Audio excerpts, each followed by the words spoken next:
I think it's relatively rare for men to send flowers, especially to each other, just to say, hey, I hope you're all right, or, you know, someone needs a bit of cheering up. And flowers do bring joy, both to the person gifting them and the person receiving them.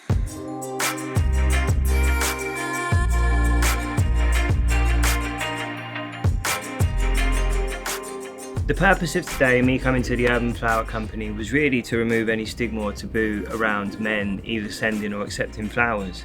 You know, we always give people flowers when we're sorry, you know, or when someone passes, but you know, there is definitely a gift in giving, and flowers always enhance people's moods, and sometimes people need them.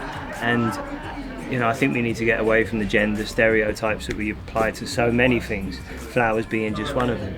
I think men enjoy flowers as much as women, or would do given a chance. So I came down to the Urban Flower Company to have Matt show me how to make a flower arrangement, which I did an average job of. How would you rate his flower arranging? Yeah, he's all right, yeah. I mean, he's gone home now, so you know, I can be a little bit more honest. That he smashed it. We obviously connect because we've come from like similar sort of backgrounds, and you know, we're of similar age as well. So like, we've obviously seen the progression within this sort of project and what we want to achieve from it. And you know, like, men don't send. Why do men not send flowers to men? A lot of part of what I give towards my work and in the industry is like to kind of raise that awareness and break those barriers. I think what he's done with the Urban Flower Company is amazing, because he's been disruptive, and I like disruption. I think it's important to come into, you know, what he described even as a relatively stagnant industry, and to create something that didn't exist. And also to open flowers up to a different audience, you know. He comes from a background of mixing garage records, you know.